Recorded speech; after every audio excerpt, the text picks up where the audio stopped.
4 years. She plans on studying dance at Drexel University in the fall. She's picked this topic because she thinks that the dress code is too strict. Her title is Can We Ever Agree? The Dress Code Debate.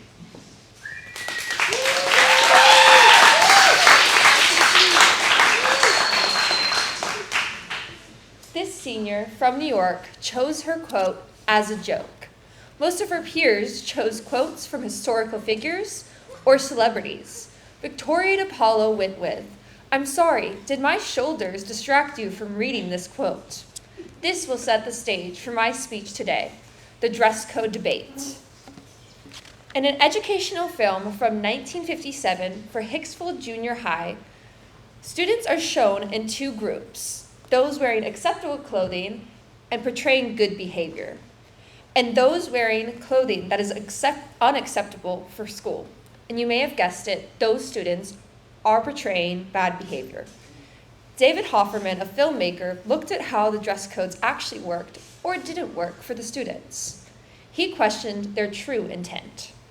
His observation was that parents supported the dress code because schools became the disciplinaries to enforce what they couldn't at home. Appropriate attire for that time was girls in long skirts with blouses and cardigans, and boys in their dad's button-up shirts, jackets, and loafers. The boys deemed troublemakers wore jeans and the forbidden leather jacket. Girls out of dress code wore cuffed jeans, ankle bracelets, and dangly earrings. Scandalous, right? Dress codes have become a part of schools over the decades, with the hope of allowing students to concentrate on their studies. But does it really help the students, or is it becoming an obstacle in their school environment?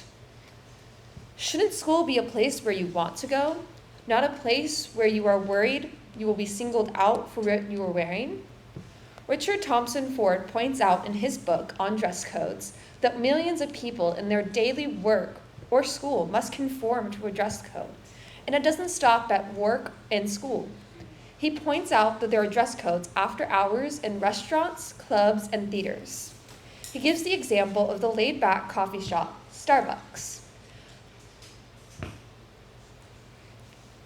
with their dress code for baristas to stay away from unnatural hair colors, extreme nails, short skirts, and septum rings. As we can see, dress codes are everywhere, but for this purpose, I will only focus on the school dress code and how they are used and enforced, and if they accomplish the desired goals. In the year 1999 to 2000, 46.7% of schools enforced a strict dress code. And by the years 2013 to 2014, that number had risen to 58.5%. Now, let's fast forward to 2022. In Education Week, Esha Pindarkar writes that 93% of today's school districts have a strict dress code. These policies vary widely and may address specific items of clothing, such as a student's hairstyle or accessories. Most define banned clothing as revealing, distracting, or controversial. While dress codes are intended to directly affect students' behavior, the effectiveness is questionable, especially when the rules are unequally enforced. Dress codes that are too strict, burdensome, or unequally enforced lead to more harm than good. My speech will show how restrictive dress codes aren't doing what they are intended to do. They are not fairly or equally enforced and create an extra layer for administrators and teachers. Now that I have addressed what the dress code is, I will address the following questions. Do school dress codes have an impact on student behavior and academic achievement? Yes, but. The Journal of Educational Research looked at the effects of student uniforms on attendance, behavioral problems, and academic achievement. While the study showed some increase in better behavior when uniforms were enforced, for many, the results were not worth the cost. The concern is that the dress codes infringe on the students' individual rights and the cost of uniforms on disadvantaged parents. Putting mandatory uniform policy in place is a change that alters a school's landscape on a superficial change, but it attracts its attention because of its visibility. Adopting a uniform or dress code policy can be viewed as similar to cleaning and brightly painting a deteriorating building. On one hand, it grabs our immediate attention, but on the other hand, it is only a coat of paint. What are the dress codes fair to everyone? Esha Pandarkar provides 2 cases of dress code enforcement. The first example is a North Carolina principal suspending a high school girl for 10 days, banning her from attending graduation or any activities because she wore a slightly off-the-shoulder top to school. Another example is from Texas. An assistant principal drew in permanent marker on an African-American boy's head to cover up a shaved design in his hair. Now, these are just 2 examples of how discriminatory the dress code really is towards girls, African American students, and other groups. With 93% of the school districts adopting the dress code to promote safety and security for students, 90% of these dress codes prohibit clothing associated with girls, such as halter tops, strapless tops, skirts or shorts shorter than mid-thigh, and yoga pants or any type of tight attire. 69% prohibit clothing associated with boys, such as muscle tees or baggy pants. These statistics show just how much more attention is placed on the female versus the male attire. When students experience exclusionary discipline, which is a punishment that is taking them out of the classroom to deal with these dress code violations, how is it helping with their academic achievements? Ms. Pindarkar reports that while dress code violations do not end up resulting in exclusionary discipline, such as suspensions, an estimated 44% of dress codes outlined in informal removal policies.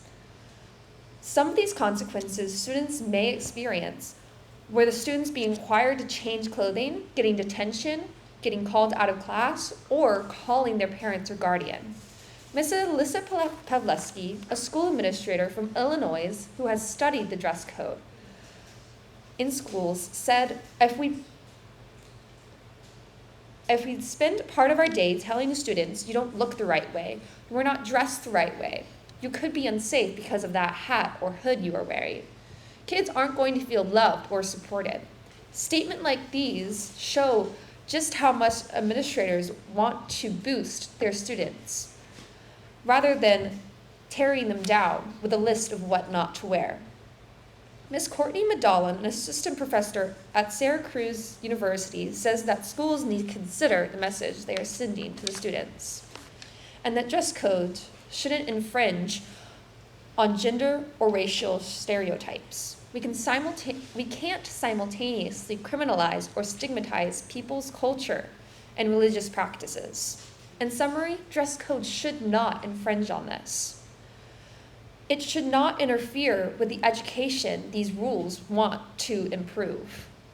Based on the effects of dress codes and how they are enforced, the next question is, should schools even have them?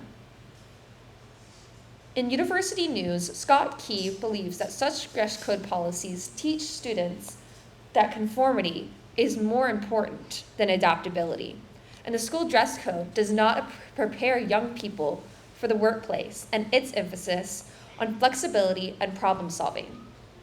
There may or may not be a uniform expectations for these employees. Employees will work from home and with no dress code. This does not mean they do not have expectations. Rather, it means that students need to adapt, not conform. Students need to learn to dress appropriately.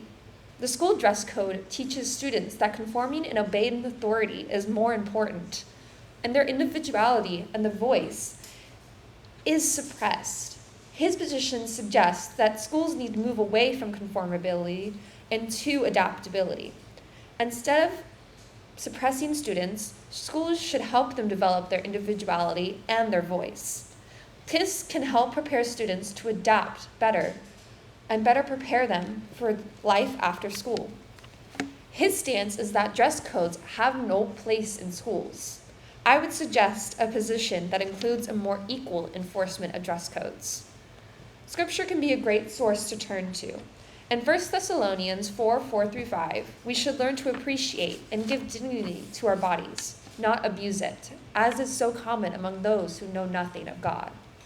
The word dignity is defined as the quality or state of being worthy, honored, or esteemed. How would our attire change if we choose to dress to reflect that we are worthy of respect? Recently, local cases of dress code enforcement being handled differently for males and females have gained both local and national attention. It has placed school administrators on opposite sides of the students and the parents. One example occurred at Bartram Trail High School, where in 2021, 80 yearbook photos of girls were terribly edited without the girls knowing. The photos were digitally photoshopped with black bars or parts that were plaid shirts. Even though the teachers said that their outfits met the dress code. For months, the students and parents asked the district to make changes to the policy that has been labeled as sexist and discriminatory. The matter, as said by Riley O'Keefe, a student at Bartram Trail, the matter is much larger than Photoshop yearbooks. It is the way young women's bodies are viewed not only by the district, but by the world. It is a distraction from their learning and destructive to their self-esteem. They looked at boys' photos for the swim team and thought that was fine, and yet they still edited 80 photos of girls. This is just one example of how discriminatory the dress code really is. My second example happened at one of Jacksonville's own top-rated, nationally known high schools, Stanton College Preparatory School.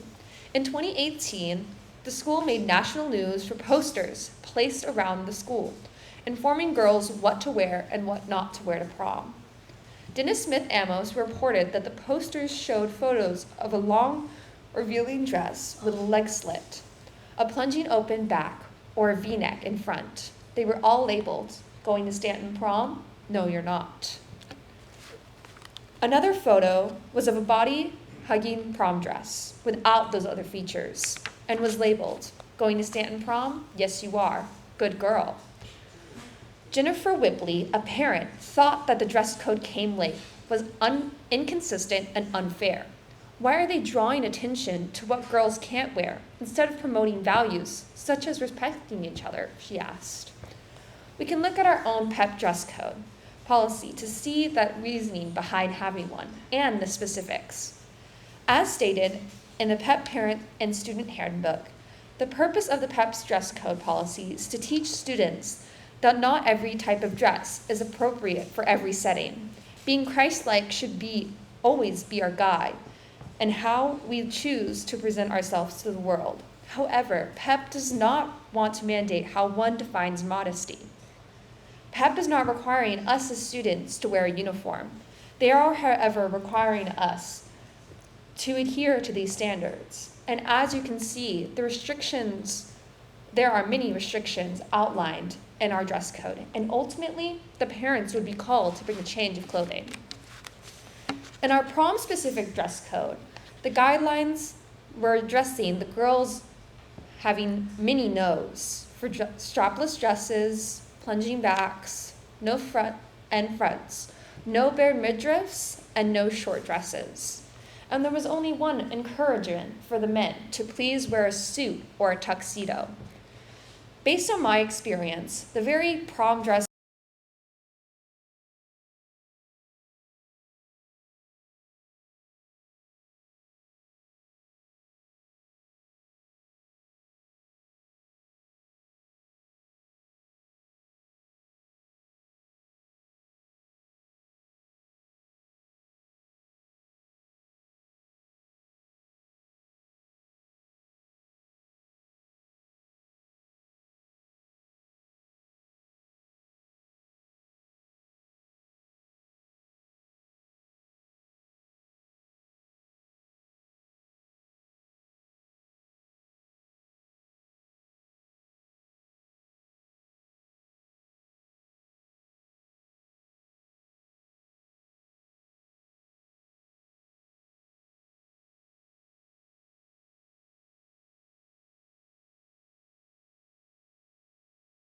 above the knee, 2.5 inches above the knee, is out of dress code.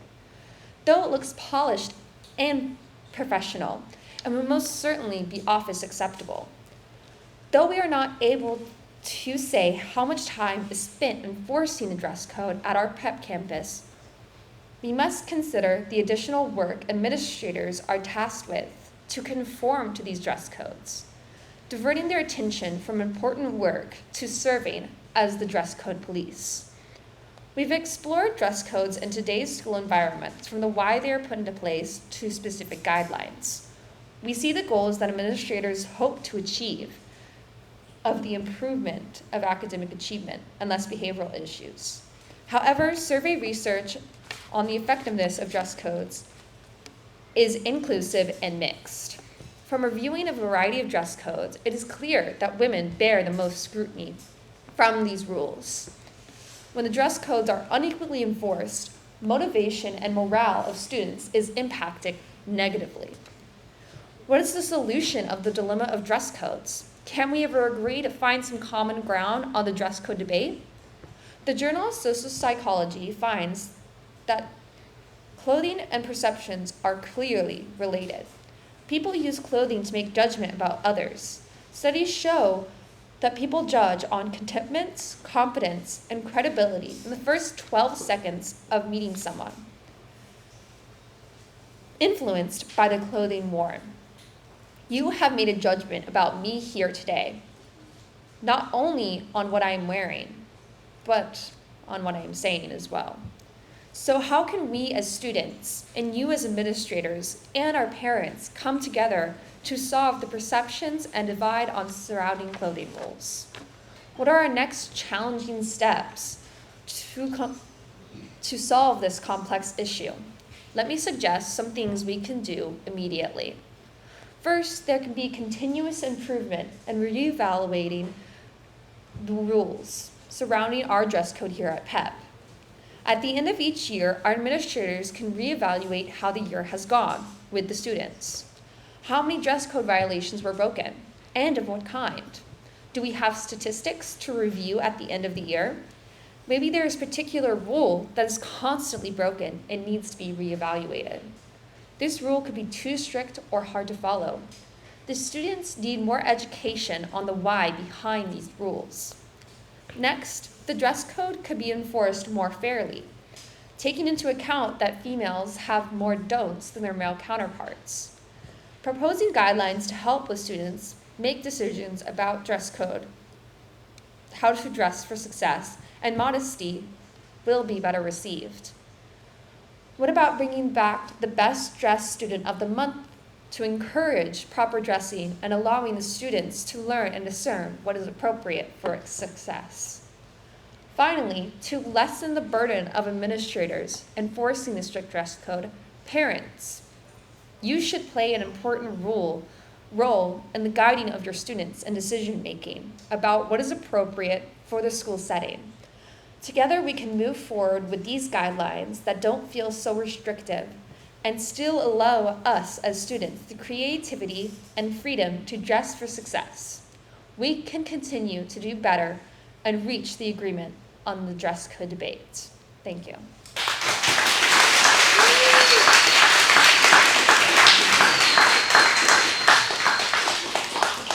Okay, any questions?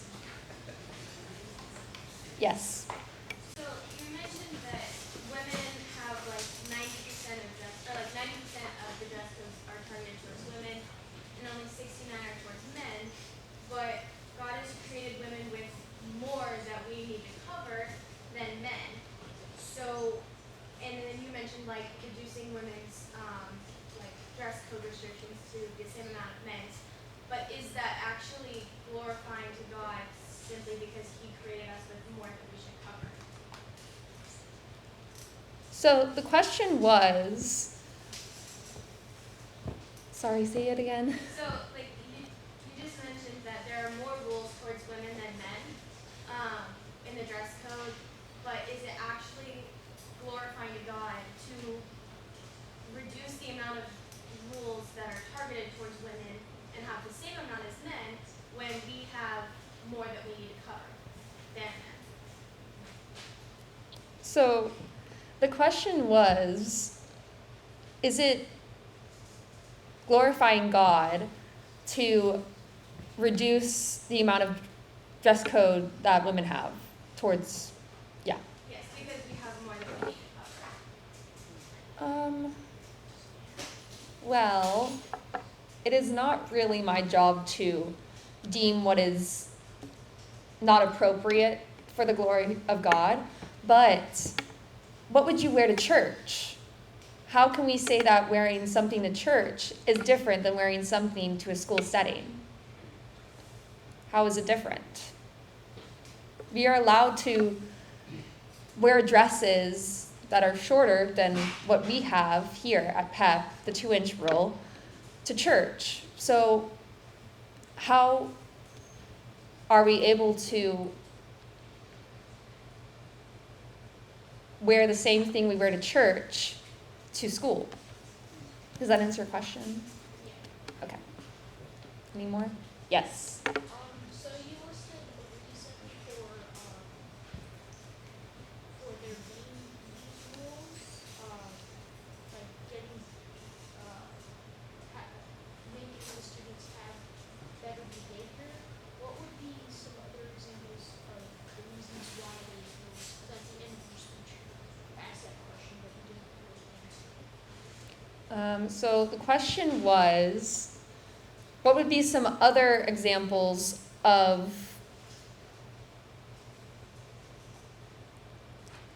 sorry. What would be some other examples of the rules that we are enforcing here? The reason why The reason why we're enforcing the rules. So that is not really my job. That would be a question for the administrators, because I am not an administrator. I would not be able to answer that question fully. Does that answer your question? Okay. Yes. Based on your research, what are some alternate ways to define what is or isn't appropriate for, like, for example? Say it again. Based on your research, what are some alternate ways to define what is and isn't appropriate? So the question was, based on my research, what are some alternate ways we can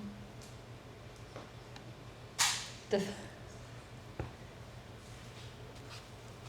last Define part. what is and isn't appropriate. What is and isn't appropriate. So I feel like that is also another question for the administrators, but I do feel like if we dress more professional, then we can better equip ourselves in the future. I have Yes. a question.